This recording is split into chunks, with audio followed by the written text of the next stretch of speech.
হরে কৃষ্ণ। আজ জ্যৈষ্ঠ মাসের অত্যন্ত পবিত্র ও শুভতম একটি দিন, জ্যৈষ্ঠ মাসের শুক্লপক্ষের ষষ্ঠীর দিন, 17 রবিবার, পবিত্র জামাই ষষ্ঠীর দিন। এই দিনে অনেকেই মেয়ে জামাইকে বাড়িতে নিমন্ত্রণ করে, ভালো করে আনন্দ উৎসব করে। কিন্তু এই দিনে কিছু করুন কিংবা না করুন, কিন্তু শাস্ত্রে এই জামাই ষষ্ঠীর বিশেষ মাহাত্ম্য কথা বর্ণনা করা হয়েছে। আজকের এই পর্বে আমরা জানার চেষ্টা করব ও পবিত্র জামাই ষষ্ঠীর বিশেষ গুরুত্বপূর্ণ তথ্য। আজকের এই পর্বে আমরা সেই প্রসঙ্গে জানার চেষ্টা করব। আমাদের প্রত্যেকেরই আজ এই গুরুত্বপূর্ণ তথ্যগুলো জানার প্রয়োজন। সকলকে স্বাগত জানাচ্ছি আমাদের পবিত্র বার্তা চ্যানেলে। আমরা চেষ্টা করি এরকমই সনাতন ধর্মের ধর্মীয় সকল গুরুত্বপূর্ণ তথ্যগুলো ও নানা দেবদেবীর ব্রতকথা এবং 12 মাসের 13 পার্বণের সকল গুরুত্বপূর্ণ তথ্যগুলোকে আপনাদের সাথে উপস্থাপনা করতে, শেয়ার করতে। তাই আসুন আগামী কিছুক্ষণ সময় আমি অনুরোধ করছি ধৈর্য ধরে আজকে এই গুরুত্বপূর্ণ তথ্যগুলো জেনে নিই। আশা করছি তথ্যগুলো অবশ্যই সমৃদ্ধ করবে। ভালো লেগে থাকলে অবশ্যই একটা লাইক করে কমেন্টে জয় মা ষষ্ঠীর জয় অথবা ভগবান শ্রীকৃষ্ণের নামটি একবার হলেও লিখে যাবার অনুরোধ জানাচ্ছি। দেখুন, ষষ্ঠী দেবী সাংসারিক জীবনে যারা দাম্পত্য সুখী হতে চায়, এই ষষ্ঠী দেবীর পুজো করা একান্ত আবশ্যক। বিশেষ করে জ্যৈষ্ঠ মাসের শুক্লপক্ষের ষষ্ঠীর তিথিতে কিন্তু এই জামাই ষষ্ঠীর ব্রত করা হয়। আবার এই ষষ্ঠী তিথিকে অরণ্য ষষ্ঠীও বলা হয়ে থাকে। সেই জন্য অনেক মায়েরা ভক্তি ভরে ষষ্ঠী তিথির দিনে ব্রত করে পুজো করে থাকেন। বিশেষ করে ষষ্ঠী দেবীর পুজো করে এর ফলে জীবনে দাম্পত্য সুখ বৃদ্ধি হয়, সন্তানাদির অমঙ্গল কেটে যায়, পরিবারে কল্যাণ হয়। রবিবার পবিত্র জামাই ষষ্ঠীর দিন। জামাই ষষ্ঠীর ব্রত কিভাবে করবেন, কিভাবে পালন করা হয়। এক ব্রাহ্মণের ঘরে তার 3 ছেলে ও তাদের 3 বউ থাকতেন, আর ছিল তাদের পোষা বিড়াল।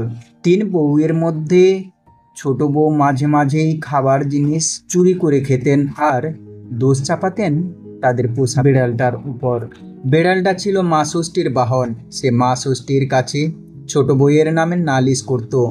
এইরকম ভাবেই একদিন জ্যৈষ্ঠ মাসের শুক্লপক্ষের ষষ্ঠীতে ব্রাহ্মণী ব্রত পালনের জন্য পায়েস মিষ্টি রান্না করেছিলেন। তিনি স্নানে যাবার আগে ছোট বউকে খাবারগুলো দেখতে বলে গেলেন, দেখো তো মা, বিড়ালটা যেন কিছুতেই মুখ না দেয়। তিনি স্নানে গেলে খাবারগুলো দেখে ছোট বউ লোভ সামলাতে পারলেন না।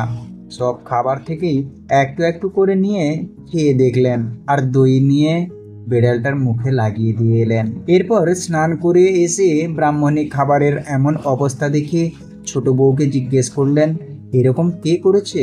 ছোট বউ বললেন, কি জানি মা, আমার একটু চোখ লেগে গেছিল, মনে হয় বিড়ালটাই খেয়েছে।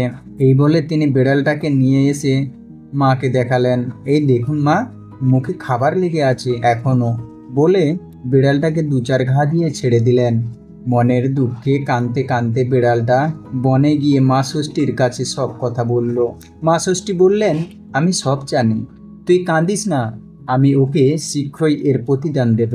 কয়েক মাস পর ছোট বউ সন্তান সম্ভবা হলেন। তার একটি ফুটফুটে সন্তান জন্মালো। বাড়ির সকলে তো বিশাল খুশি। ব্রাহ্মণী গরিবদের বস্ত্র বিতরণ করলেন।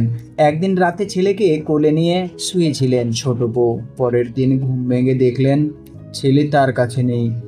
অনেক খুঁজেও কোথাও ছেলেকে পাওয়া গেল না। এভাবে ছোট বউ 7টি সন্তানের জন্ম দিলেন। কিন্তু একইভাবে সকলেই যেন কোথায় নিখোঁজ হয়ে যায়। রাতে কোলে নিয়ে তিনি শুতেন আর সকালে উঠেই কাউকে খুঁজে পেতেন না। পাড়ার লোকেরা সকলে বলা চালু করলো, এ নিশ্চয়ই রাক্ষসী, নিজের ছেলে মেয়েকে খেয়ে ফেলে, একে ঘর ছাড়া করা উচিত। এই কথা শুনে ছোট বউ নিজেই ঘর ছেড়ে বনে চলে গেলেন। বনে এসে মা ষষ্ঠীর নাম করে কাঁদতে থাকলেন। তার কান্না শুনে মা ষষ্ঠীর দয়া হলো। তিনি একজন বুড়ির ছদ্মবেশে এসে ছোট বউকে জিজ্ঞেস করলেন, কি হয়েছে, কাঁদছিস কেন? ছোট বউ তার দুঃখের কথা জানালেন। তখন বুড়ি বললেন, নিজের দুঃখের কথা তো বললি, কিন্তু ছেলেপুলে হওয়ার আগে যে তুই খাবার চুরি করে তোদের বিড়ালের নামে দোষ দিতিস, সেটা তো বললি না। ছোট বউ তখন বুড়ির পায়ের উপর লুটিয়ে পড়লেন। তুমি কে মা? আমার এত কথা জানলে কি করে? মা ষষ্ঠীর নিজের পরিচয় দিলেন।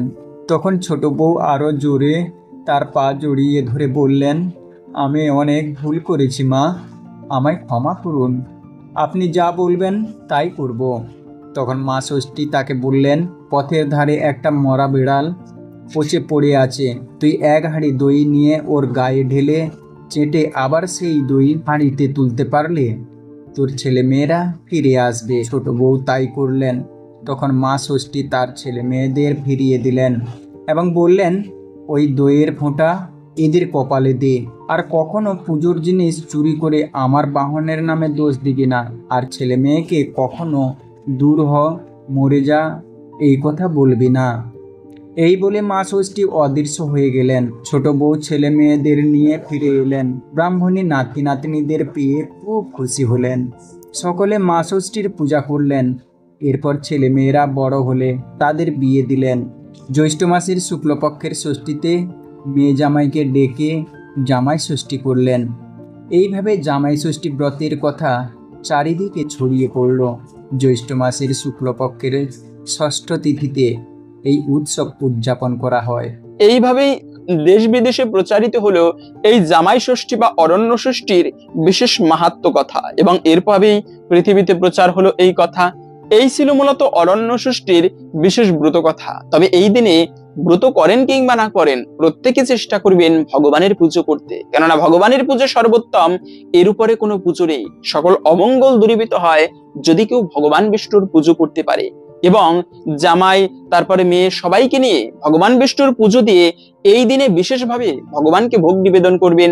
আপনি পায়েস ভোগ, খিচুড়ি ভোগ নিবেদন করতে পারেন, অথবা বিশেষ ফলমূল পাওয়া যায়, সুমিষ্ট রসালো ফল ভালোভাবে প্রস্তুত করে ভগবানকে ভোগ নিবেদন করে তুলসী পত্র দিয়ে সেই প্রসাদ সকলে মিলে গ্রহণ করবেন।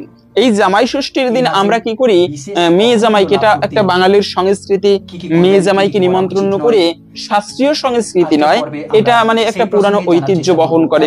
মেয়ে জামাইকে নিমন্ত্রণ করে মানে ভালো ভালো মাছ টাছ আদির খাবার খাওয়ানো হয়। কিন্তু না, এই দিনে কখনো শুভ দিনে আমিষ ভক্ষণ করতে নেই।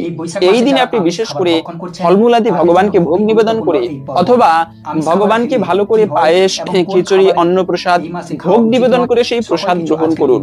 কেননা শ্রীমদ্ ভগবত গীতার মধ্যে বলা আছে ৩য় অধ্যায়ে যে ভগবানকে ভোগ নিবেদন করে সেই প্রসাদ যে ব্যক্তি গ্রহণ করে তিনি সকল পাপ থেকে মুক্ত হয়। যজ্ঞশিষ্টাসীন সন্ত মুচ্যন্তে সর্বকিল বিষয়, সমস্ত পাপ থেকে সে ব্যক্তি মুক্ত হয়ে থাকে যে ব্যক্তি প্রসাদ গ্রহণ করে। তাই এই দিনে ভুলক্রমেও যে খাবারটি খেতে নেই তা হলো কেউ আমিষ ভক্ষণ করবে না, এতে বিশেষভাবে অশুভ হয়ে থাকে। এবং সকলে চেষ্টা করবেন ভগবানের প্রসাদ গ্রহণ করতে। হরে কৃষ্ণ। আশা করছি আজকের এই গুরুত্বপূর্ণ তথ্যগুলো জেনে আপনি একটুকু হলেও সমৃদ্ধ হয়েছেন। ভালো লেগে থাকলে অবশ্যই একটা লাইক করে কমেন্টে জয় মা ষষ্ঠী দেবীর জয় একবার হলেও লিখে যাবার অনুরোধ জানাচ্ছি। মা ষষ্ঠীর কৃপায়, ভগবানের কৃপায় সকলের জীবনে মঙ্গল হোক এই কামনা করে আজকের ভিডিওটি এখানে সমাপ্ত করছি। হরে কৃষ্ণ।